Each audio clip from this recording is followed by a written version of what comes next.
देखो, पांडवजन भगवान के महाभागवत जन हैं, ये परम भक्त हैं और सब दिव्य देवताओं से प्रकट हुए हैं। इनके तेज और वैभव को देख करके धृतराष्ट्र और उनके पुत्र दुर्योधन आदि ने भारी विपत्ति की रचना की। कल प्रसंग में सुना आपने कि वारणावत में ऐसे महल की रचना कराई जिसमें घी, तेल, चर्बी, लाख, शन ऐसी जो बहुत ही जल्दी आग पकड़ करके पूरे के पूरे महल को भस्म कर दे, ऐसी दीवालों में ये सब लगाया गया। ऐसे धर्मात्मा पुरुषों को ऐसा षड्यंत्र रचा गया कि उसमें रख करके जला दिया जाए। रहे ये जो भगवान का आश्रय लेता है तो भगवान किसी न किसी रूप में उसकी रक्षा करते, सहयोग करते। विदुर जी ने एक सुरंग बनाने वाले को भेजा और अपनी गुप्त बातें जो म्लेच्छ भाषा में युधिष्ठिर जी से की थी, वो सुरंग बनाने वाले ने उन्हें बताई कि अर्थात मैं विश्वसनीय हूं, विदुर जी के द्वारा भेजा हुआ। उसने महल की सफाई के बहाने वहां सुरंग की रचना की। कल प्रसंग में आपने सुना भीमसेन ने कि पुरोचन आग लगाएगा, उससे पहले हम आग लगा देते हैं। दुर्योधन का मंत्री पुरोचन और 5 पुत्रों के सहित भीलनी और पूरा महल आग से जलकर राख हुआ। 5 पांडव कुंती जी के साथ सुरंग से निकले। भीमसेन अपने बल विक्रम से श्री कुंती जी, नकुल सहदेव जी, युधिष्ठिर और अर्जुन को अपने ही शरीर में लाद करके बड़ी तीव्र गति से गंगा किनारे पहुंचे। वहां विदुर जी ने पहले ही नाव की व्यवस्था कर दी थी। नाविक ने भी विश्वास के लिए उनको एकांतिक बातों का संकेत किया कि मैं विदुर जी का पक्का आदमी हूं, दुर्योधन के द्वारा भेजा गया नहीं हूं, आप विश्वास पूर्वक नाव में बैठिए। फिर गंगा पार किया। संध्या काल का समय था। ऐसे बीहड़ जंगल में जहां किसी व्यक्ति का ही प्रवेश नहीं होता था। सोचो, ऐसे महारथी, ऐसे धर्मवेत्ताओं को कितना कष्ट मिलता है। कष्ट से कभी घबराना नहीं चाहिए, धैर्य पूर्वक हर विपत्ति को सहना चाहिए। ये मनुष्य जन्म घबराने के लिए नहीं मिला है। विपत्ति को सहकर आगे बढ़ना, उस पद को प्राप्त करना जहां कोई विपत्ति नहीं, वो भगवान के चरणारविंद है। संध्या काल होते होते उस जंगल में प्रवेश किया जहां बहुत गर्म वायु चल रही थी। ज्येष्ठ आषाढ़ मास के संधि काल का समय था। ऐसी गर्म वायु और इतना भयावह समय, सुरंग से निकल करके आ रहे हैं, प्यास से व्याकुल हो गए पांडवजन। माता कुंती ने देखा कि यहां जल, फल, मूल बिल्कुल अभाव है, बड़ा शुष्क जंगल है। उन्होंने कहा कि मैं 5 पुत्रों की माता हूं और प्यास से व्याकुल हूं, क्या मुझे कोई पानी पिला सकता है? माता के वात्सल्य में वचन सुनकर के भीमसेन मन ही मन संतप्त हो उठे कि जो राजमाता हैं, जो महलों में दासियों के द्वारा सेवित होकर रहना चाहिए, उनको ऐसे जंगल में, ऐसे कष्ट में, और वो इतना प्यास से व्याकुल हैं। भीमसेन ने उस निर्जन वन में देखा एक विशाल पीपल का वृक्ष है। पीपल का वृक्ष भगवान वासुदेव का स्वरूप माना जाता है। उसके नीचे पत्ते साफ करके नकुल, सहदेव, अर्जुन जी, युधिष्ठिर जी, कुंती जी को अपने शरीर से उतारा, बैठा ला और कहा आप सावधान रहना, मैं पानी की खोज कर रहा हूं। सारस आदि पक्षियों का कलरव बहुत दूर सुनाई दिया तो समझ गए ये कहीं सरोवर है, तभी ये पक्षियों की आवाज आ रही है। आवाज का अनुसंधान करते हुए सरोवर के समीप पहुंचे, स्वयं जल पिया और अपने ऊपर के वस्त्र से जल को गीला करके, एक एक अंजुली ही आ जाएगा तो प्राण बच जाएंगे, पात्र ही नहीं है जल के लिए, तो उस वस्त्र को गीला करके जल लेकर के वहां पहुंचे। वहां देखा श्रमित होने के कारण सब बेशुद्ध हो रहे। कुंती जी भी सो गई, युधिष्ठिर जी, अर्जुन जी, नकुल जी, सहदेव जी विचार करने लगे कि हस्तिनापुर के महल में उत्तम शैया पर भी जिनको सहज में नींद नहीं आती थी, ये आज हमारा परिवार भूमि पर पड़ा हुआ ऐसा बेशुद्ध सो रहा है। ये उचित नहीं है। जिसके हम जैसे महारथी पुत्र है, उस मां को ऐसी अवस्था में। पर प्रारब्ध बड़ा बलवान है, विधान बड़ा बलवान है। भीमसेन ऐसा सोच, फिर सोचा कि प्यासे तो जरूर हैं, पर नींद आ गई इसलिए जगाना नहीं चाहिए। मुझे बैठकर इनकी रक्षा करनी चाहिए और इंतजार करना चाहिए। बैठे बैठे एकदम चिंतन गया कि दुरात्मा धृतराष्ट्र हमारे बड़े पिता कहलाते हैं और अपने पुत्रों के पक्ष में आकर हम लोगों को ऐसे संकट में डाल दिया। हम सबको जलाना चाहा, आज हम भारी कष्ट में फंस गए हैं। एक समय आएगा कि मैं इन सबको दंड तो जरूर दूंगा। भीम ऐसा निश्चय कर रहे हैं और स्वयं जागते हुए उनकी रक्षा कर रहे हैं। जहां पांडव विराजमान थे वहीं पास में एक साल वन था। वहां ऊंचे साल वृक्ष पर बड़ा ही भयावह बलवान राक्षस रहता था, हिडिंब। उसको गंध आई मनुष्य की, बड़ा क्रूर था, मनुष्य का मांस उसे बहुत प्रिय था और पराक्रमी था। क्रूरता उसके स्वभाव में थी। बड़ी बड़ी दाढ़ें, विकराल मुख, भयंकर काला शरीर, बहुत विशाल पेट। उसने अपनी बहन हिडिंबा से कहा कि मुझे मनुष्य की गंध आ रही, बहुत भूख लग रही। विधाता ने मेरे लिए स्वयं भोजन भेजा है, नहीं तो ऐसे जंगल में कहां मनुष्य आते हैं। जाओ इन सबको मारकर मेरे लिए लाओ। जब मैं मनुष्य की गर्दन को काट करके रक्त पीता हूं तब मुझे खुशी होती है। इनको पाकर के मैं तृप्त भी हो जाऊंगा। ऊंचे वृक्ष से देख रहा, क्योंकि बलवान दिखाई देते हैं। अपने भाई हिडिंब के कहने पर हिडिंबा प्रणाम करके अपने भाई को, जहां पांडव विराजमान थी पीपल वृक्ष के नीचे, वहां पहुंची।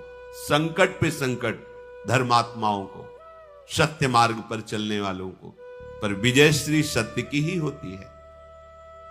वहां जाकर के देखा कि और तो सब सो रहे हैं। विशाल काय तेजवान भीमसेन जग रहे हैं। देखा मानो कोई पहाड़ हो, ऐसे आकृति वाले भीमसेन, वायुपुत्र, महाबली हनुमान जी के भ्राता भी हुए वायुपुत्र के नाते। अपार बल है।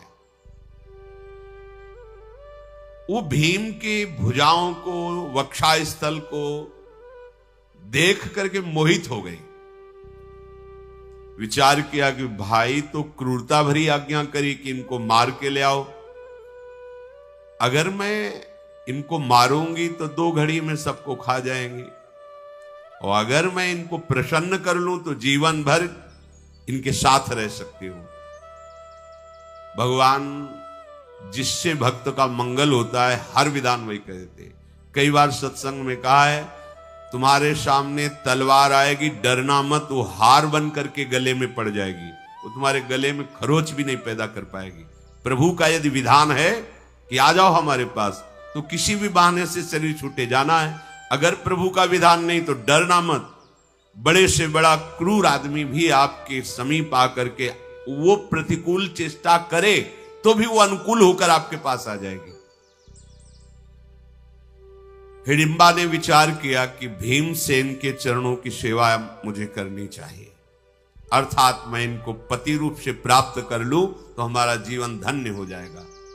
वो मायावी थी, आसुरी माया का उसे ज्ञान था, तत्काल उसने दिव्य सुंदर रूप धारण किया और महाबाहु भीमसेन के समीप जाकर के कहा, पुरुष रत्न आप कौन हैं, कहां से आए हैं, और ये देवताओं के समान सुंदर पुरुष जो सोए हुए हैं ये कौन है, और ये जो वयोवृद्धा ये कौन आपकी लगती है, आप निशंक होकर उत्तर दीजिए।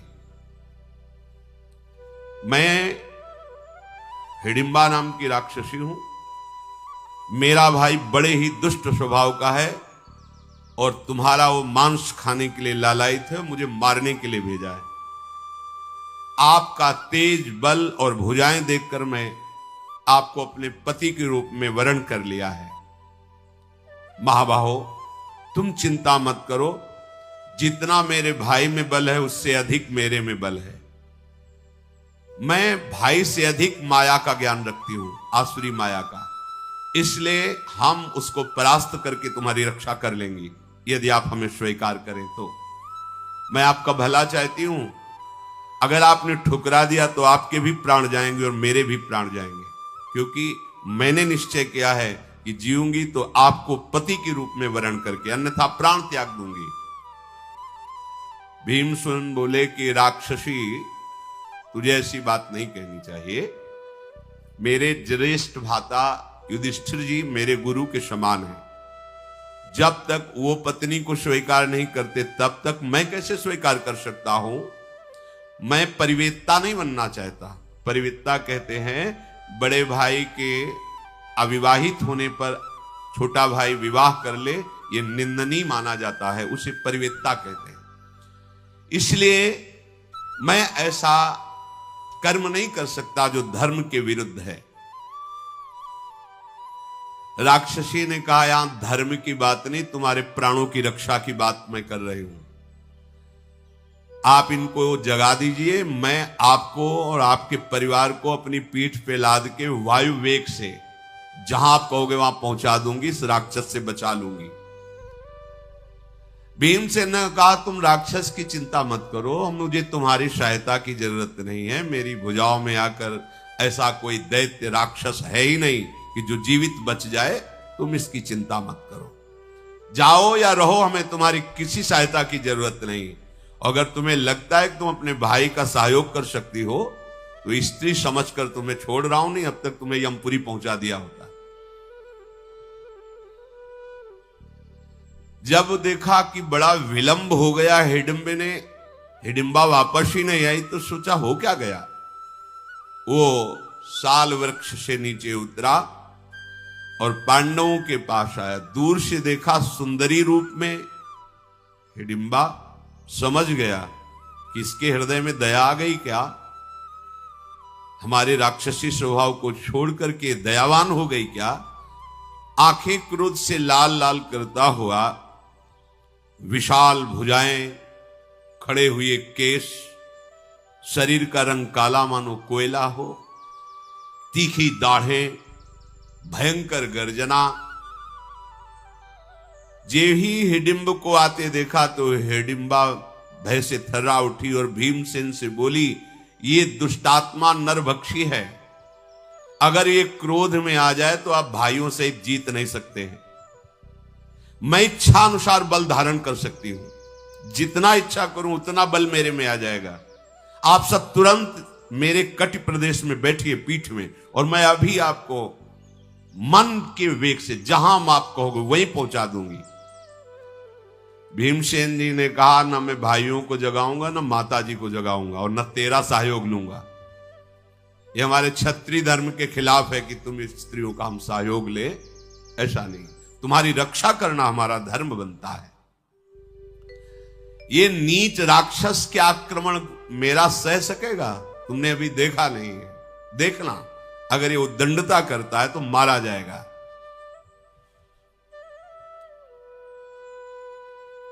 हिडिंबा ने कहा कि मुझे तो आप देवताओं के समान बड़े कोमल दिखाई दे रहे हैं, तुम मनुष्य हो, जानते नहीं राक्षसों के प्रभाव को, मैं जानती हूं।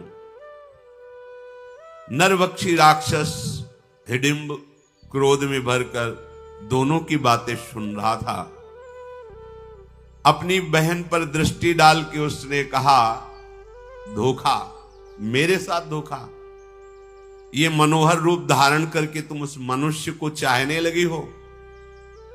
पहले तुझे मारूंगा, फिर इनको मारूंगा। बड़ा उसका क्रोध बढ़ा। भूखा तो था ही, वो क्रोध से अपनी बहन को मारने के लिए, ए दुराचारणी, तू मेरी बहन होकर के भी मेरा पक्ष छोड़कर इस मनुष्य का पक्ष ले रही है, तू कलंकिनी है, ऐसा कहकर मारने के लिए आगे बढ़ा। योद्धाओं में श्रेष्ठ भीमसेन ने अपनी भुजा से उसे रोक लिया। भीमसेन महान बलशाली है, छाती से उसको लगाया, अपनी भुजाओं में बांध करके और बहुत दूर घसीट करके ले गए, क्योंकि वहां कुछ करेंगे तो जग जाएंगे पांडवजन। अरे दुष्टात्मन, तू स्त्री शरीर को मारना चाहता है?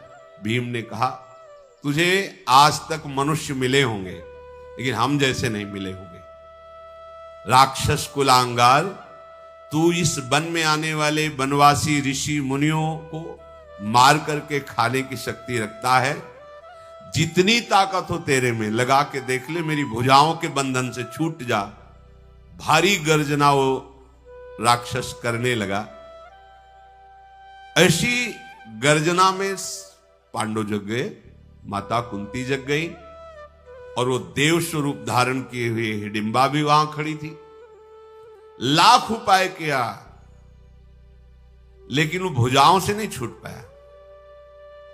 भीमसेन ने पकड़कर उसे ऐसे पटका कि 32 हाथ दूर घसीटता हुआ चला गया। फिर भीमसेन गर्जना करके उसकी पीठ पर प्रहार किया घूंसे से। महाबली भीमसेन का प्रहार उसके लिए असहनीय हो गया।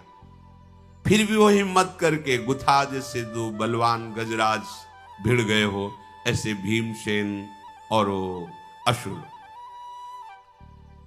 पांडवजन जाग गए। माता कुंती ने पूछा हिडिंबा से, तू कौन है? सुंदर रूप वाली यहां मेरे पास कैसे खड़ी है? और ये क्या हो रहा है? किससे युद्ध हो रहा है? कुंती जी के इस प्रकार पूछने पर हिडिंबा बोली, मैं कोई देवी नहीं हूं, मैं एक राक्षसी हूं। मेरा नाम हिडिंबा है। मेरे भाई हिडिंब ने तुम लोगों को मारने के लिए भेजा था, पर मैं आपके उस पुत्र को जो युद्ध कर रहा देख करके मोहित हो गई और उससे पति रूप में वरण कर लिया है।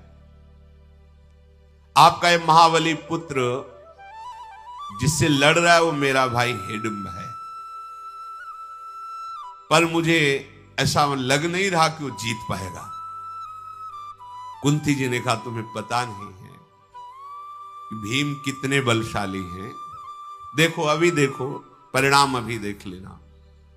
प्रचंड बलशाली भीमसेन ने उसे उठाया, उस भयंकर राक्षस को पटक करके उसकी छाती पे घुटने रखे और गर्दन को तोड़ दिया और पीछे की तरफ पलटा के इसे पैरों में लगा दिया, ऐसे उल्टा, अर्थात उसकी कमर टूट गई, उसकी गर्दन टूट गई। अर्जुन जी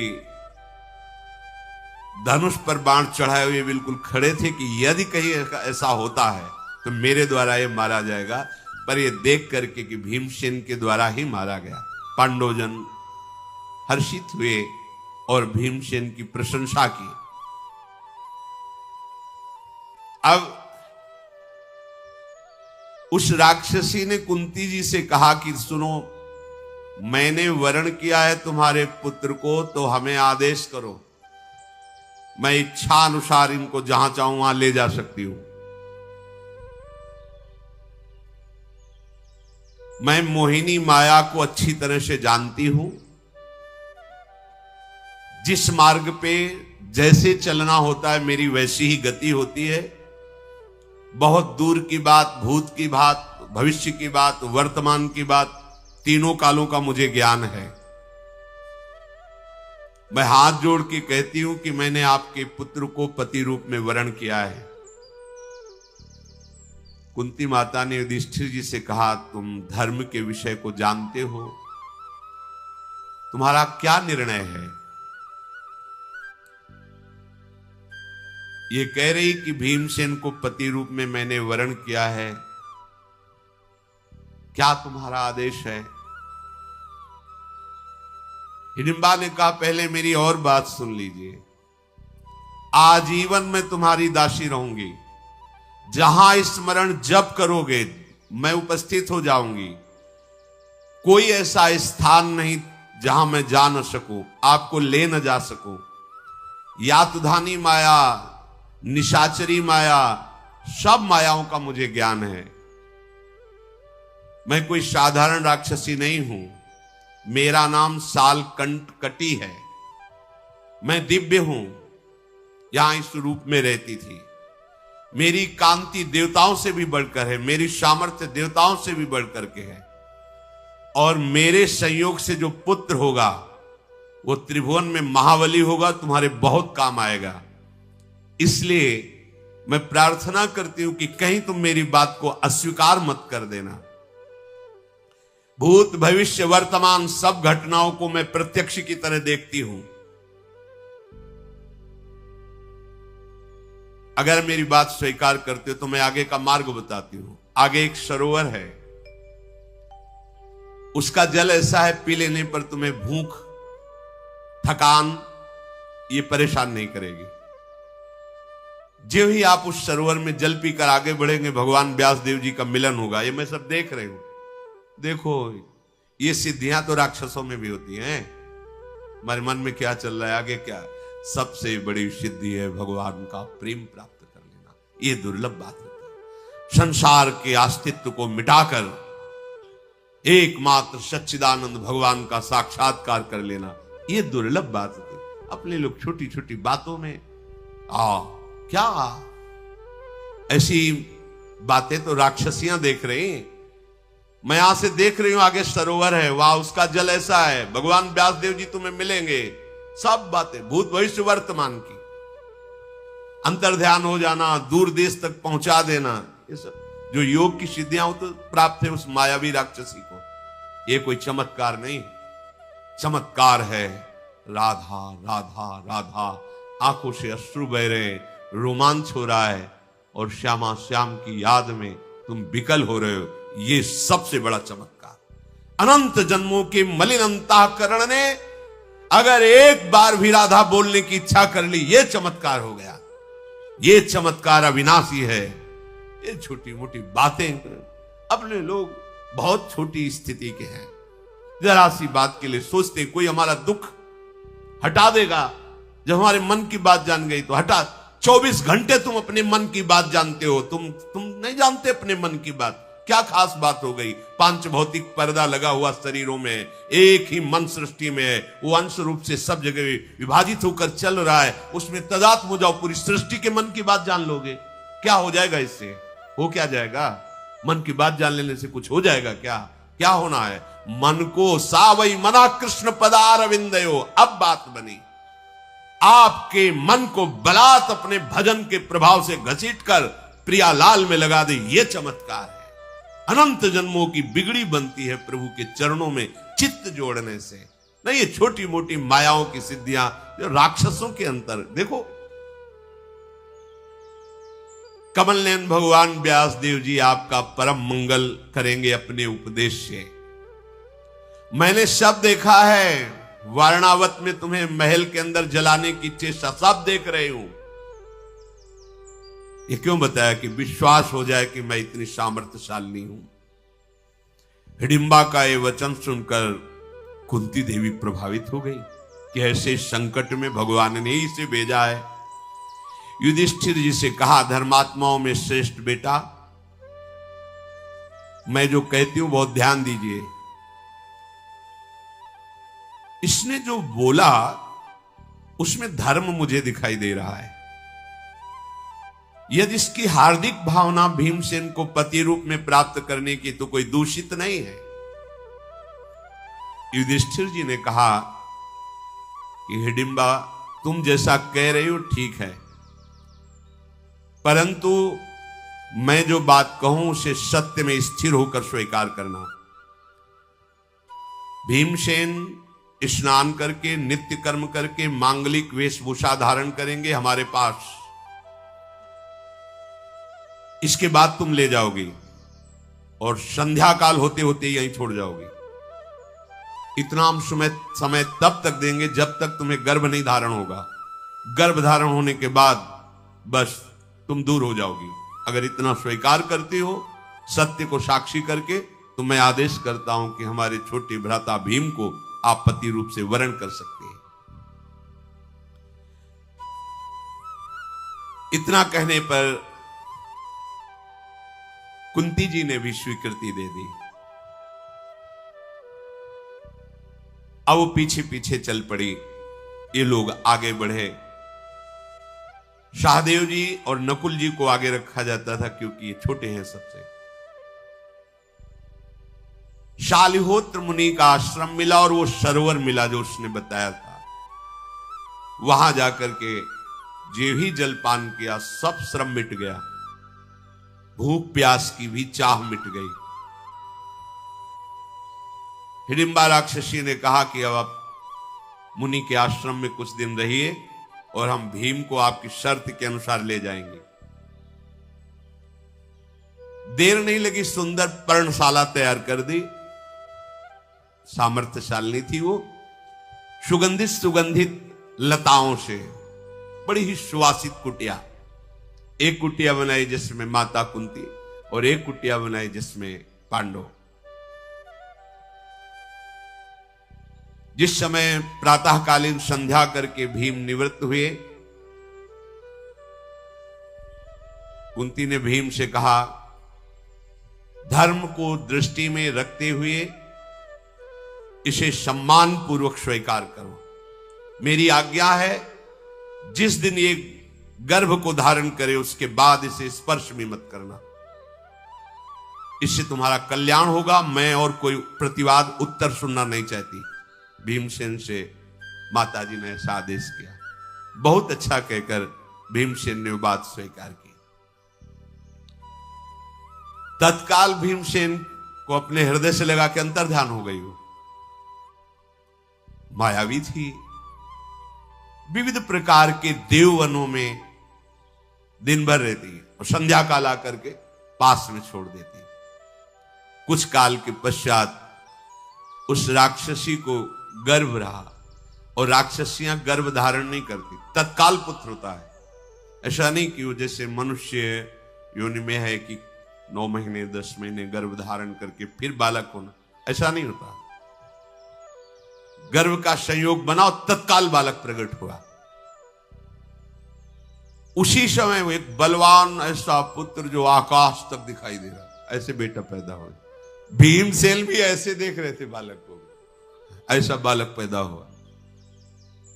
कान ऐसे जैसे भाला, नुकीले ऐसे, बड़ा ही भयंकर। आवाज ऐसी मानो पर्वत फट जाए, ऐसी गर्जना उसकी। विशाल काय शरीर, शत्रुओं का दमन करने के भावना से नाक और आंखें फड़क रही थी। मतलब भीमसेन उसकी बहुत बहुत पिंडलियों तक ही होंगे। बेटा इतना बड़ा। वो घुटने के बल होकर प्रणाम करके भीमसेन से कहा, कोई भी पिशाच, राक्षस, गंधर्व, देवता, ऐसा नहीं कि मैं क्रोध में भर जाऊं और मुझे परास्त कर दे। मैं इतना शक्ति का अनुभव कर रहा हूं। यद्यपि मैं अभी अभी प्रकट हुआ हूं, पर त्रिभुवन में ऐसा कोई वीर नहीं जिसको मैं अभी परास्त न कर सकूं। राक्षसियां जब गर्भ धारण करती तो तत्काल उसको जन्म दे देती हैं और इच्छानुसार रूप धारण करने में ये समर्थ होती है।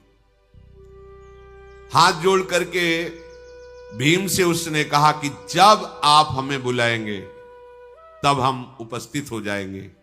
जो सेवा कहेंगे वो हमारे लिए कोई ऐसा नहीं होगा कि मैं नहीं कर पाऊंगा, पर मेरा नाम तो रख दो। तो घटो हास्योत्कच इति माता तम प्रत्यभाषत अब्रवीत तेन नामस्य घटोत्कच इति स्महा। खोपड़ी में एक भी बाल नहीं, विशाल काय खोपड़ी है, उत्कच माने घट, बाल रहित, केश रहित, इसलिए घटोत्कच, कच माने होता बाल, घटो एकदम एक भी बाल नहीं, बाल रहित सिर होने के कारण उसका नाम घटोत्कच रखा गया। हिडिंबा ने कहा शर्त के अनुसार हमारा आपका मिलन समाप्त, और वो अंतर ध्यान हो गई। घटोत्कच हाथ जोड़े हुए भीम के साथ वहां पहुंचा जहां कुंती से अर्जुन आदि विराजमान थे। भीम ने कहा ये हमारी मां है। घटोत्कच ने प्रणाम किया और कहा निशंक होकर आदेश कीजिए, मैं आपकी क्या सेवा करूं। कुंती जी ने कहा कि ओ तुम्हारा जन्म कुरुकुल में हुआ है, तुम भीमसेन के पुत्र हो, इसलिए पांचों पांडव तुम्हारे पिता के समान हैं, तुम्हें सदैव हमारी सहायता करनी होगी। घटोत्कच ने कुंती जी को प्रणाम करके कहा दादी जी, रावण और मेघनाथ की जो महिमा बल में है उससे मैं पाई भर भी कम नहीं हूं।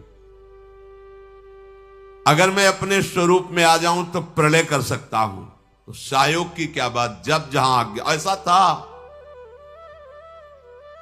मैं बढ़कर नहीं बोल रहा हूं, मैं रावण और मेघनाथ को एक क्षण में परास्त करने की सामर्थ्य रखता हूं। जब मेरी आवश्यकता हो, मेरे पितृवर्ग को सेवा की जब आवश्यकता हो, तब मुझे सेवा का अवसर देना, फिर मेरे बल को देख लेना। कोई सेवा हो तो आदेश करो या फिर मैं जाऊं। कुंती जी ने कहा अभी कोई सेवा नहीं। उत्तर दिशा की तरफ मुख किया और अंतर ध्यान हो गया, चला गया। महारथी पांडव बड़े प्रसन्न हुए, वो धीरे से उस वन को त्याग कर दूसरे वन में आगे बढ़े। सबकी जटाएं बन गई थीं, वलकल वस्त्र धारण किए थे। वैराग्य मार्ग में दो ही पद्धतियां हैं, या तो मुंडन कम से कम 2 महीने में, और या फिर जटा आजीवन रखना। कटिंग सेटिंग ये वैराग्य मार्ग में नहीं, एक पद्धति है। या तो भद्र करवा लीजिए, मुंडन करवा 2 महीने में, रोज नहीं, 2 महीने में एक बार, शास्त्रीय पद्धति है। 2 महीने में, 6 महीने में या 12 महीने में, वो जैसा सह पावे मुंडन करा ले, या फिर आजीवन। ये वनवासी का स्वरूप होता है, इसमें थोड़ी कि अरे दिखावे के लिए, ऐसा नहीं। ये रोज सब साधु के लिए नहीं। अब कोई शास्त्रीय पद्धतियों के अनुसार जब तक हम लोग नहीं चलेंगे तो हमारी बुद्धि में रजोगुण छा जाएगा। ऐसा भी नहीं कि बाल हैं, दाढ़ी मुछ मुड़ी हुई है, ऐसा नहीं। एक साथ या तो पूरा मुंडन और या फिर आजीवन जटाए रखना। वो जब चाहे तो मुंडन में आ सकता है, जब चाहे तो जटाए, 2 ही पद्धतियां हैं।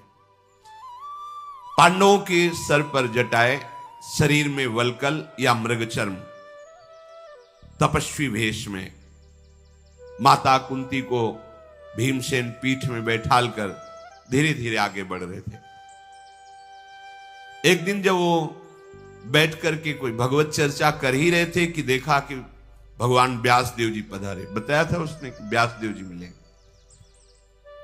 शत्रुओं को संताप देने वाले पांडवों ने जे भी भगवान व्यासदेव जी को देखा, सब खड़े हो गए और हाथ जोड़ करके उनको साष्टांग प्रणाम किया। शास्त्रीय मर्यादा है, कोई वैष्णव, कोई संतजन या अपने पूज्यजन पधारे, खड़े हो जाना चाहिए। उससे तुम्हारे प्राण पुष्ट होते हैं, हृदय पुष्ट होता है, आपकी आयु बढ़ती है, आपकी श्री बढ़ती है, आपके पापों का शमन होता है, नष्ट होते हैं। अब ऐसी बुद्धि बदल गई कि ना माता पिता के चरण छूने हैं, ना गुरुजनों का आदर करना है। अगर 12 तिलक लगाए हुए कोई भी वैष्णव आ जाए, चाहे छोटी अवस्था का ही क्यों न हो, तो जो हम खड़े होकर उसका आदर करें तो श्री भगवान का आदर, क्योंकि भगवान के दासत्व चिन्हों से युक्त है। पर शास्त्रों का स्वाध्याय नहीं है, सत्संग नहीं, तो ये सब कोई नहीं जानता है। बड़ा मंगलमय होता है जब प्रातः काल उठ करके अपने माता पिता के चरणों में माथा रखे, हाथ जोड़ करके बड़े बुजुर्गों को प्रणाम करे। पर ऐसा ही नहीं, प्रातः काल होता ही नहीं, प्रातः काल तो नींद में जाता है। प्रातः काल उठ के रघुनाथा, मात पिता गुरु नावहि माथा। बहुत मंगल होता है, जल्दी किसी की अकाल मृत्यु नहीं होती थी। आजकल क्यों होने लगी? अधिक क्लेश, अशांति चित्त में क्यों रहता है? क्योंकि धर्म शास्त्र के अनुसार हम चलते ही नहीं। माता पिता से ऐसे बात करते हैं जैसे असभ्यता पूर्वक। वो गुरु के समान पूज्य है। अगर गृहस्थ धर्म में हो तो माता पिता गुरु के समान पूज्य है। सदैव नम्र होकर के बर्ताव करना चाहिए। प्रातः काल प्रणाम करे, जब शयन करने जाए तब उनसे आदेश ले, प्रणाम करे। ऐसे आयु बढ़ती है, श्री बढ़ती है, ऐश्वर्य बढ़ता है। मनमानी दरिद्रता पूर्वक आचरण करोगे ये तो थोड़े दिन भले तुम अधर्म के द्वारा सुख चैन की भावना करो, चैन नहीं मिलने वाला। हाथ जोड़कर सब खड़े हो गए, फिर प्रणाम किया। भगवान व्यास देव जी ने कहा, पांडु कुमारों, मैं सब दिव्य दृष्टि से देख रहा हूं, तुम्हारे ऊपर जो संकट आया है, वैसे तो हमारे पुत्र ही हैं, धृतराष्ट्र और दुर्योधन आदि, पर संत महात्मा उसी का पक्ष लेते हैं जो धर्म से चलता है। संदेह नहीं कि मेरे अंदर कोई भेद बुद्धि नहीं है, पर मैं तुम्हारे पक्ष में हूं, क्योंकि तुम धर्म से चल रहे हो और सत्य से चल रहे हो। संतों का स्नेह उसी पर होता है जो धर्म पूर्वक आचरण करता है। यद्यपि उनका हृदय पक्षपात वाला नहीं होता, पर जब धर्म से चलोगे, भजन करोगे, तो अपने आप उनके हृदय का आशीर्वाद आपका पक्ष ले लेगा। मैं सदैव तुम लोगों पर दृष्टि रखता हूं। कभी ये नहीं सोचना चाहिए कि गुरुजन हमसे बात नहीं करते, हमारी तरफ देखते नहीं। ये बाहरी देखना, बात करना संसारिकता के अंतर्गत, व्यवहार के अंतर्गत आता है। वो आंतरिक दृष्टि से सदैव देखते रहते हैं। जैसे कछुआ जल में रहकर बाहर रखे हुए अंडों का चिंतन करके उनको पुष्ट करता है, ऐसे सच्चे सदगुरुदेव संत महात्मा अपने शरणागतों का चिंतन करके उनके अंतर की वृत्ति को सुधार करके भगवदीय मार्ग पर आगे बढ़ाते हैं। मैं तुम लोगों का हित करना चाहता हूं। सुनो, यहीं पास में एक रमणीय नगर है, उसे एक चक्रा नगरी कहते हैं। बहुत पवित्र ब्राह्मण रहते हैं, ब्रह्म ऋषि जन। तुम जाओ और उस नगर में रहो। तुम्हारे पुत्र, चिंता मत करो, भोग और ऐश्वर्य से संपन्न होंगे, एक दिन राज सिंहासन पर बैठेंगे, पर अभी समय है, ऐसा भगवान व्यासदेव जी कहकर सहसा अंतर्धान हो गए। कुंती जी अपने बालकों के साथ आगे बढ़ी। वन के बाहर एक चक्रा नगरी थी, उस नगरी में प्रवेश किया और एक ब्राह्मण से कहा कि मुझे कुछ समय के लिए आप अपने घर में रख लीजिए, बस केवल रख लीजिए, और हमारे पुत्र भिक्षावृत्ति से उदर पोषण करेंगे। उस ब्राह्मण ने, जो एक चक्रा नगरी में रहता था, बड़ा प्रसन्न हुआ। ऐसे महारथी 5 और कुंती देवी का वो सौम्य स्वरूप देवी हैं, साक्षात भगवत भक्ता हैं। इनके समान कौन भक्त होगा जो भगवान से प्रति कदम में विपत्ति मांग रही कि प्रभु मुझे हर कदम कदम पर विपत्ति मिले, क्योंकि विपत्ति में मैं आपके स्मरण में, आपके प्यार में और आपको सामने देखा है। मुझे ऐसा सुख संपत्ति नहीं चाहिए जिससे मैं आपको भूल जाऊं। पांडवजन वहां भिक्षावृत्ति के द्वारा जीवन निर्वाह करते रहते थे। प्रतिदिन शाम टाइम भिक्षा मांगने जाते थे, 24 घंटे में एक बार। और जब भिक्षा लाते थे तो कुंती जी के चरणों में समर्पित करते। मां, भिक्षा लाया हूं, ये समर्पित। कुंती जी भाग करती, उससे आधा भाग निकाल करके भीम को दे देती, आधे में नकुल सहदेव, अर्जुन, युधिष्ठिर और आप पाते, आधा भीमसेन को दे देती थी। माता के साथ भिक्षा का उपयोग करके वही रहते हैं। एक दिन की बात है,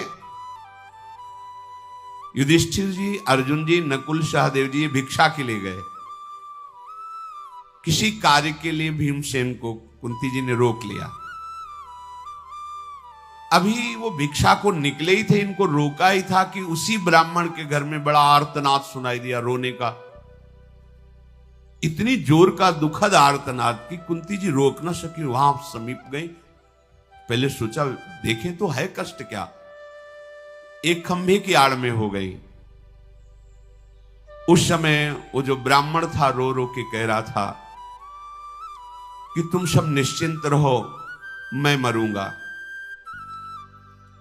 पर यदि मैं मरा तो पूरा परिवार अनाथ हो जाएगा। मैं क्या करूं, मरना ही पड़ेगा। ऐसा क्या है कि मरना पड़ेगा?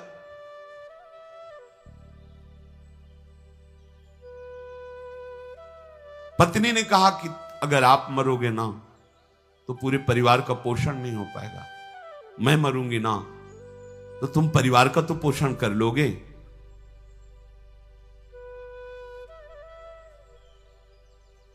पुत्री ने कहा नहीं नहीं नहीं, कुछ समय बाद मुझे किसी को दोगे ही ना तो मैं मरूंगी, जिससे तुम सब प्रसन्न रहो। छोटा सा एक बालक था, एक बालिका एक बालक। वो बालक बहुत छोटा था। तोतली वाणी में उसे छोटा सा डंडा उठाया और कहा तुम कोई नहीं मरोगे, मैं उसे मारूंगा। ऐसे कुंती जी का हृदय द्रवित हो गया, सामने आई। क्या बात है, ये मरना क्या आप लगाए हुए हो? कौन है, क्या है, क्या विपत्ति है, क्यों आर्तभाव से रो रहे हो? उनका नहीं नहीं, आप जाओ, हम भारी समस्या में पड़े हुए हैं, आप हमारी बात मत सुनो, आप हमारे अतिथि हो, आप सुखपूर्वक रहो। कुंती जी ने कहा हम कोई साधारण अतिथि नहीं है, त्रिभुवन में ऐसा कोई है ही नहीं कि जिसके यहां मैं रह रही हूं उसको बाल बांका कर सके। तुम बताओ ना, ये पहले मैं मरूंगा, पहले मैं मरूंगा, ये क्या बात हो रही तुम लोगों की, मैं समझ नहीं पाई। उनका कहीं भाग कर जाना चाहूं तो भाग भी नहीं सकता, बताने की इच्छा भी नहीं हो रही, क्योंकि तुम संकट में फंस जाओगी यदि हमारी बात सुनोगी। बड़ी कठिन विपत्ति में फंस गया हूं, अब मेरे जीवन को बचाने वाला कोई नहीं है। कुंती जी ने कहा कि क्या क्या समस्या तुम्हारी क्या है? उन्होंने कहा कि बस मुझे अब परलोक ही जाना है। वो डर रहे थे कि अगर हमने इनसे कोई बात कही और ये नगर में बात गई तो पूरे नगर का नाश हो जाएगा। ब्राह्मण केवल आप एक बार बोलिए कि आपका दुख क्या है, तो उनका किसी से कहना नहीं। यहां से 2 कोस दूरी पर यमुना नदी के किनारे पर्वत में एक भयंकर गुफा है और उसमें बक नाम का भयंकर राक्षस रहता है और वो इतना बलवान है कि वो नगर के नगर को खा जाता है। बहुत खोटी बुद्धि वाला है वो, मनुष्यों के मांस से ही पुष्ट हुआ है। प्रतिदिन पूरी प्रजा को अनाथ देख करके सब लोगों ने निश्चय किया है कि क्रम से इसको एक एक दिन का भोजन दिया जाएगा, जिससे पूरे नगर को मनमानी ये नहीं खाएगा। उसके लिए 20 बैलगाड़ी अगहनी चावल का भात, 20 बैलगाड़ी चावल भात और 200 भैंसे, कढ़ी रोटी पकौड़ी पुआ ये सब बिना गिनती के, और वो एक मनुष्य परिवार से वो लेके जाएगा। तो जैसे मिर्च खाई जाती है ऐसे बीच बीच में मनुष्य को खाएगा और ये सब भोजन पाएगा। बकासुर उसका नाम था, बक। हर एक इस देश में हर एक घर की बारी आती है और घर का एक मनुष्य ये सब लेकर के जाता है।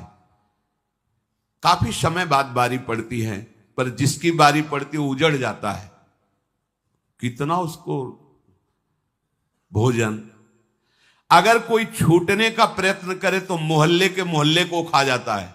इसलिए भयवश जिसकी बारी होती है उसको जाना ही पड़ता है। और आज हमारी बारी है ना, हमारे पास इतना विशाल काय भोजन है भाई इतने गाड़ी चावल लो सब, और हम गरीब ब्राह्मण है, 200 भैंसे कहां से खरीदे, और हम जाएंगे तो हमको भी खा जाएगा, नहीं जाएंगे तो पूरे मोहल्ले को खा जाएगा। इसीलिए हम सब रो रहे हैं कि क्या करें, कैसे करें। मेरे पास धन नहीं है कि मैं किसी को खरीद करके ऐसी भोग सामग्री वहां पहुंचाऊं। अब उस राक्षस से छूटने का कोई उपाय नहीं है, अब तो हमें नष्ट ही होना है। एक बार सोचता हूं कि पूरे परिवार से जाकर उसके सामने बैठ जाऊं, फिर सोचता हूं छोटे छोटे बच्चे बच्ची हैं, बड़ी नृशंस हत्या होगी। कुंती बोली आपने पहले क्यों नहीं बता दिया? आपको बिल्कुल विषाद नहीं करना चाहिए। तुम्हारे तो एक पुत्र है, मेरे 5 पुत्र हैं, एक दिया। तुम चिंता मत करो, हमारे 5 पुत्र हैं, हमने एक पुत्र दिया, आपके लिए दिया। ब्राह्मण ने कहा कदापि नहीं, मैं सब कुछ सहन कर सकता हूं, लेकिन जिसको शरण दिया है उसको कष्ट हो जाए ऐसा नहीं। ये देखो धर्म का ये स्वरूप है। तुम हमारी शरण में हो, तुम्हें कष्ट नहीं दे सकता, मैं पूरे परिवार सहित वहां जाकर के अपने को खवा सकता हूं। कुंती जी ने कहा ब्रह्मा ने हमारे बेटा ऐसे बेटे नहीं हैं। तुमको बताऊं, जो बेटा आज रुक गया है ये मंत्रवेत्ता है, ये जादू जानता है। ब्राह्मण को सरल भाषा में समझाया, वो अपने मंत्र से दैत्य को वश में करके मार डालेगा, बस किसी से कहना नहीं, तुम किसी से नहीं कहना। ब्राह्मण को लगा कि वो मंत्र तो हम भी सीख लेंगे, तो बोले वो मंत्र जल्दी किसी को सिखाया नहीं जाता, सिखाने पर उतना लाभ भी नहीं मिलेगा, मेरे बेटे को आता है। अब ब्राह्मण बड़ा प्रसन्न हो गया। कुंती जी ने कहा कुछ खीर पुआ तैयार करवा लो, भैंसे वैसे तो रहने दो, क्योंकि जो ले जाएगा उसी के लिए भी तो चाहिए। अब वहां जब 20 गाड़ी चावल तैयार करना था तो अपने हिसाब से उसने भोजन, भीम से कहा कि बेटा हमारा धर्म है, जो विपत्ति में फंसा हो उसको सहयोग करना। देखो परहित सरिस धर्म नहीं भाई। अगर कोई बहुत बीमार पड़ा है और उसकी सेवा करने वाला कोई नहीं, यदि आप उसको दवा देते हैं, सेवा करते हैं, तो बहुत बड़ा पुण्य होगा, ये भगवान की बड़ी सेवा हो जाएगी। कोई वृद्ध है उसको आप सुविधा दोगे, भोजन दो, बड़ा मंगल होगा, भगवान इससे बहुत जल्दी कोई विपत्ति में फंसा है उसका सहयोग कर दीजिए, बिना किसी लाभ की आकांक्षा किए। वो ब्राह्मण प्रसन्न हो गया। भीमसेन ने कहा मां आप निश्चिंत रहना, आप चिंतित मत होना। इतने में युधिष्ठिर जी आ गए। भीमसेन की आकृति को देख के ही पता चल गया। कुंती जी से कहा ये कुछ करना चाहता है, इसके चेहरे से पता चल रहा है, इसने क्या ठान लिया है। तो कुंती जी ने कहा कि मेरी आज्ञा से ब्राह्मण के घर में ऐसा संकट आ गया है, तो मां ये अशय और दुष्कर साहस है, भला आप अपने पुत्र को ऐसी जगह क्यों भेज रही हैं। तो उनका बेटा जिसका कहीं थोड़ा भी अगर सुख लिया जाए तो बदले में उसको बहुत सुख देने का विधान करना चाहिए। ऐसे धर्मात्मा पर अगर एक बार किसी ने तुम्हें संकट में पानी भी पिला दिया है तो कृतज्ञ रहना चाहिए। पर आजकल न सत्संग न शास्त्रों का स्वाध्याय, तो जो तुम्हारा हित करे उसी के गले में छुरी चला दे, ऐसा स्वभाव बन रहा है लोगों का। पर ऐसा नहीं होना चाहिए। आश्चर्य होता है, जिस मां ने अपने हृदय में इतना वात्सल्य रख करके जब हम लघुशंका कर देते हैं तो अपना गीले पे लेट जाती है, हमें सूखे पे से। वो अपने वक्षा स्थल का दूध पान कराकर हमें बड़ा करती है, और जब वो वृद्धावस्था खो जाती है, उसकी सेवा का समय होता है, तो अपनी बहू को लेकर देश विदेश घूमते हैं, उस मां की कोई परवाह नहीं करते। हाँ बहुत धन हुआ तो अनाथालय में वृद्धाश्रम में भेज दिया, लेकिन सोचो उस समय उसे प्रेम की आवश्यकता है, धन की नहीं। उसे उसी दुलार की आवश्यकता है जिस दुलार से तुम्हें पाला। बहुत बुद्धि निकृष्ट भाव को प्राप्त हो जाती है।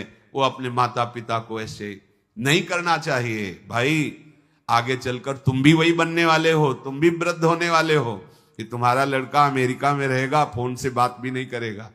जैसे तुम आचरण करोगे वैसा ही बर्ताव तुम्हारे साथ होगा। वृद्धों की सेवा करना ये सबसे बड़ी तपस्या है, क्योंकि जब आप सेवा करोगे तो कटुवचन भी बोलेंगे, आपको सहना होगा। सहन करके उनकी सेवा कर ले गए तो वही तुम्हारे उत्तम लोकों की प्राप्ति का कारण होगा।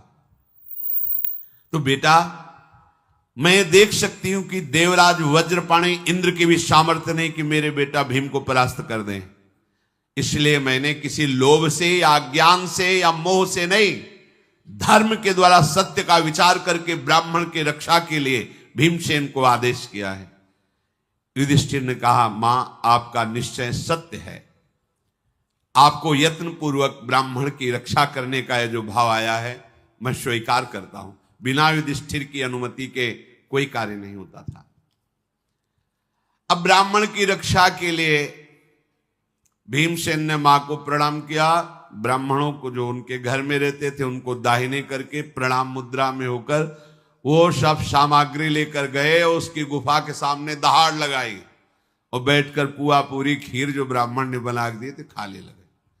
और निकला राक्षस, उसने देखा कि ये मेरे लिए लाया हुआ भोजन तो स्वयं चट कर रहा है, वैसे वैसे तो दिखाई नहीं दिए। बहुत क्रोधित हुआ। भीमसेन भोजन कर रहे तो आया और दोनों हाथ से घूंसा बांधकर भीमसेन की पीठ पर प्रहार किया। भीमसेन पाते रहे, बार बार वो प्रहार करता, वो बोले भी नहीं, पा लिए। उसने एक बड़ा वृक्ष उखाड़ा और भीमसेन पर प्रहार किया। वृक्ष चूर, भीमसेन पा रहे। जब पा चुके, आचमन किए, तब लौट करके उसकी तरफ हेरे। वो दैत्य बक दांतों से उठ चबा रहा था, ऐसा लग रहा था कि भीमसेन को खा जाएगा। बड़ा क्रूर स्वरूप। भीमसेन हंसने लगे और उसने कहा कि देखो, तुमने अभी तक मनुष्यों को खाया है, आज तुम्हारे दांतों को पता चलेगा कि तुम किस मनुष्य के चक्कर में पड़े हो। भीमसेन पर वो वृक्ष का प्रहार करना ही चाहता था कि वृक्षों को पकड़कर एक मुष्टिका का प्रहार, उसके जो बड़े बड़े दांत थे ना, बाहर आ गए। कुपित राक्षस ने भीमसेन को बाएं हाथ से बांधकर मारने की कोशिश की। महाबाहु भीमसेन ने उस विशाल राक्षस को उठा के पटक दिया और उसकी छाती पर दोनों हाथ से प्रहार किया। बेहोश हो गया। वायुपुत्र भीम के प्रहार से वो जो बेहोश हुआ, पटक पटक के उसकी खोपड़ी को रगड़ा भीमसेन ने भूमि पर और घुटनों के बल दबाकर उसकी गर्दन पर। थोड़ी देर में उसके प्राण निकल गए। जो प्राण निकलते समय चिल्ला रहा था तो जैसे फटा नगाड़ा आवाज दी, ऐसी आवाज उसकी हो रही थी। पूरे नगर में हाहाकार मच गया, ये आवाज कैसी है। हड्डी हड्डी को तोड़ के रख दिया उस बक नामक असुर की। इसके बाद जो नगर का प्रधान दरवाजा था वहां जाकर उसको पटक दिया। हाथ पैर धोकर सरोवर से शांत होकर के आए और ब्राह्मण से कहा, चैन से रहो, अब कभी कोई नंबर नहीं आएगा। उसको ऐसी जगह पहुंचा दिया है कि अब पूरा नगर सुखपूर्वक रहे। सवेरा होते ही जो लोग बाहर नगर के निकले, देखा वो राक्षस मरा हुआ। बहुत प्रसन्न हुए, पर सबने जानने की कोशिश की किसने मारा, पर किसी को पता नहीं चला। इसलिए सबको लगा कि सबकी रक्षा करने वाले भगवान ने इसे मार करके हम लोगों की रक्षा की। बहुत खुशी हुई। हर दिन एक आदमी इतना भोजन लेकर जाए, उसको भी वो खा जाए, पूरा नगर भयभीत रहता था। ब्राह्मण परिवार ने कुंती जी से हाथ जोड़कर कहा कि आपकी कृपा से हम क्या, हमारा पूरा नगर दुख से बच गया है। कुंती जी ने कहा, यहां से चलो, यहां रुकना ठीक नहीं है, क्योंकि यहां अतिथिजन आते रहते हैं। किसी को अगर पैसा पता चला तो कौरवों को पता चल जाएगा कि इस तरह का बल विक्रम तो केवल पांडवों में ही है, फिर हम विपत्ति में फंस जाएंगे। ऐसा सोच ही रहे थे कि उसी समय एक ब्राह्मण देवता के घर एक ऋषि पधारे। वो जाने को उद्यत ही थे। उस रात उन ऋषि के लिए रुक गए। तो ऋषियों ने पांडव को उपदेश किया कि एक बहुत बड़ा स्वयंवर हो रहा है महाराज द्रुपद के यहां, और आप जैसे महारथियों को देखकर मुझे लगता है कि वहां जाना चाहिए आपको। उस कुमारी का नाम द्रौपदी अर्थात कृष्णा है, और वो यज्ञ कुंड से प्रकट हुई है, किसी स्त्री से नहीं। और उनके एक भाई हैं धृष्टद्युम्न, वो बहुत ही बलवान है। वो कवच कुंडल अस्त्र के सहित अग्निकुंड से प्रकट हुए थे। पांडवों ने कहा ये तो बड़े आश्चर्य की बात है, अग्निकुंड से कैसे बालक और बालिका का प्रादुर्भाव हुआ? वो ऋषि ये नहीं जानते कि पांडव हैं। तो उनका तुमने सुना होगा, जिस समय द्रोणाचार्य जी ने पांडवों और कौरवों को धनुर्विद्या में पारंगत कर दिया तो गुरुदक्षिणा में मांगा था कि द्रौपद को बंदी बनाकर उनके चरणों में लाया जाए। तो और तो कोई नहीं कर पाया, पर अर्जुन ने ऐसा ही किया। जब द्रुपद को बंदी बना के उनके चरणों में डाला द्रोणाचार्य के, तो उन्होंने बहुत ही कटु वचन कहे कि तुम कहते थे कि राजा का मित्र भिखारी नहीं हो सकता, तो देख मैं वही भिखारी हूं, तुझे अब अपने चरणों में, अब बोल तेरे प्राणों को माफ करूं या तू मित्रता को स्वीकार करता है या दंड दूं? तो द्रुपद ने कहा कि आप जैसे दयालु ब्राह्मण को पाकर के मैं धन्य हुआ, मैं मित्रता स्वीकार करता हूं, तो आधा राज्य तू कर आधा राज्य मेरा।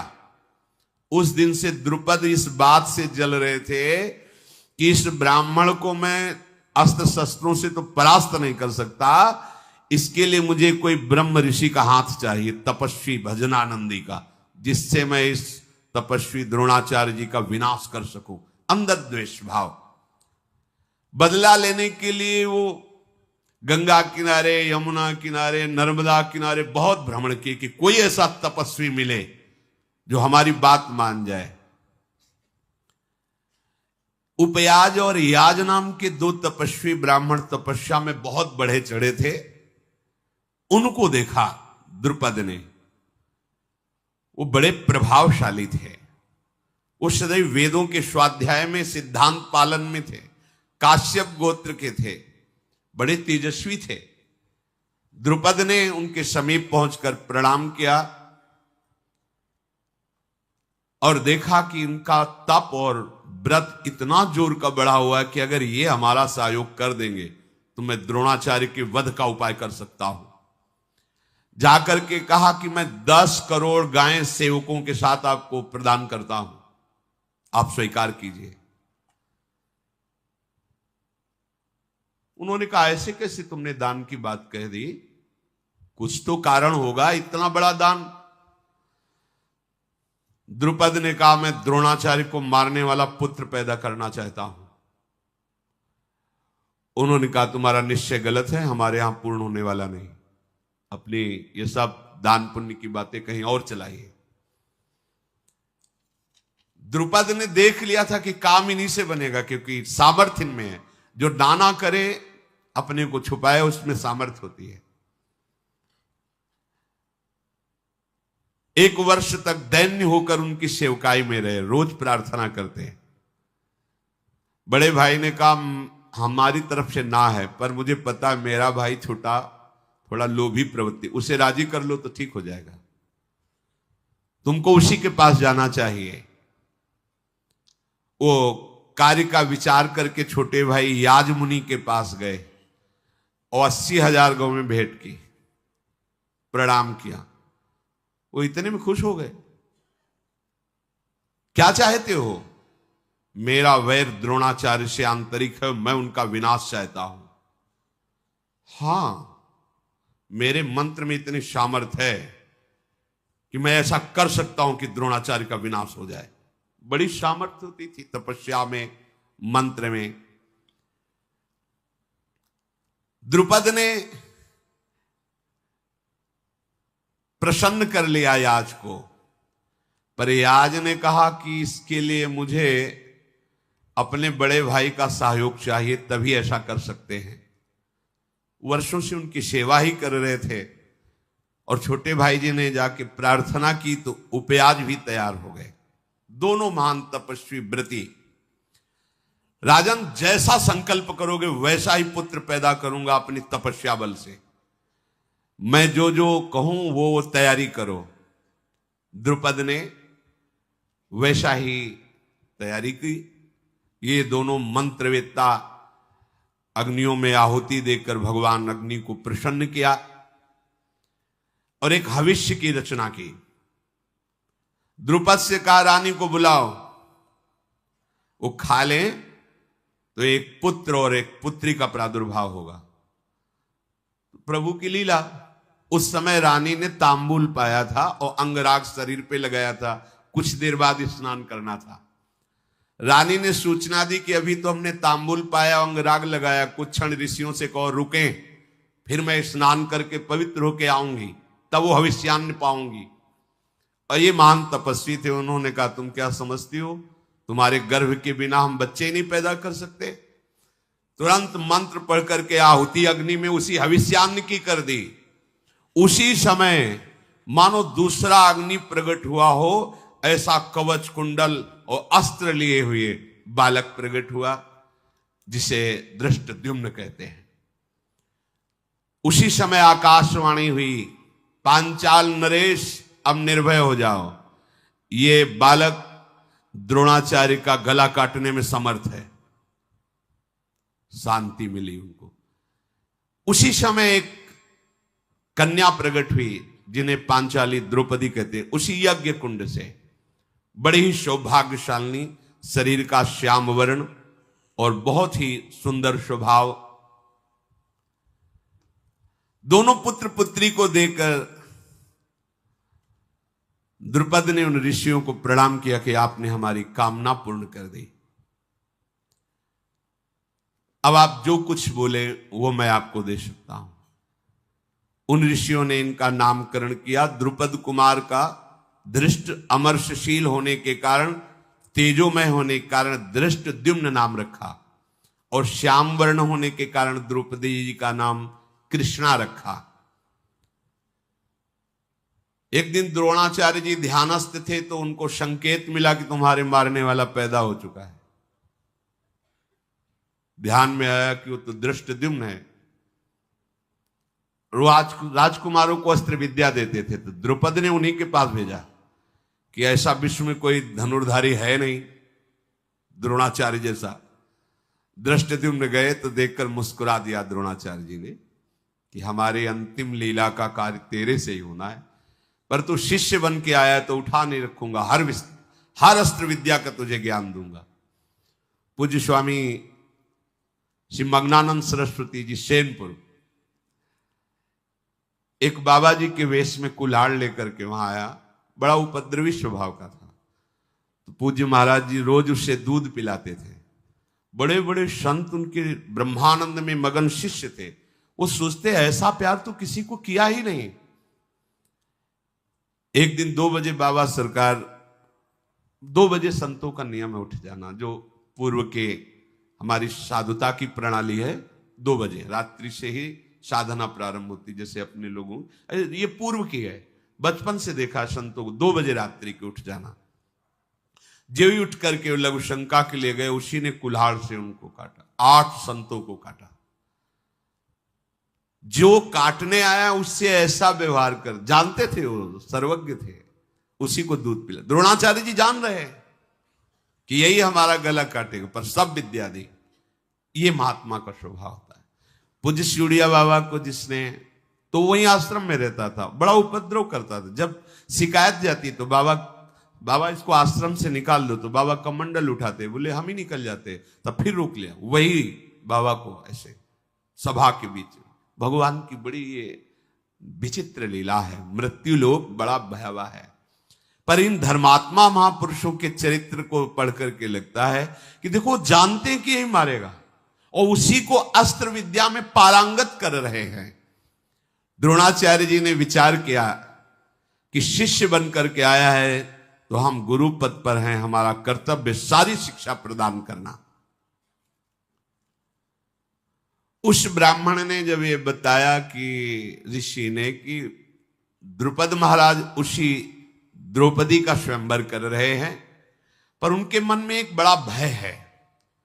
द्रुपद को जब अर्जुन ने जीता था तो द्रुपद ने संकल्प किया था कि अगर मेरे कन्या होती तो तुम्हारे जैसे वीर का मैं जरूर वरण करता। प्रसन्न थे, यद्यपि परास्त करके द्रोणाचार्य के चरणों में डाला, पर ऐसी वीरता देखकर वो मुग्ध हो गए थे कि अगर मेरे कन्या होती। जब कन्या हुई तब उनको पता चला कि वो तो वारणावत में अग्नि महल में जलकर भस्म हो गए। तो वो बार बार विचार करते थे कि ऐसा कैसे हो सकता है, इतना प्रतापी तेजस्वी कैसे अग्नि में जल सकता है। तो कुछ ऋषियों ने संकेत दिया था कि आपका संशय करना ठीक है, मुझे लगता है पांडव भस्म नहीं हुए। तो उन्हीं की प्राप्ति के लिए कि ऐसा विश्व में कोई निशानेबाज नहीं है जो घूमती हुई चक्राकार तीव्र मछली की आंख को बेच सके, इसलिए स्वयंवर में रखा था कि अगर कहीं विश्व में अर्जुन होंगे और स्वयंवर की बात सुनेंगे तो जरूर आएंगे। ब्राह्मण ने बताया कि महाराज द्रुपद के यहाँ स्वयंवर हो रहा है, आप सबको वहां पधारना चाहिए। शेष चर्चा आगे। श्री राधा वल्लभ लाल की जय।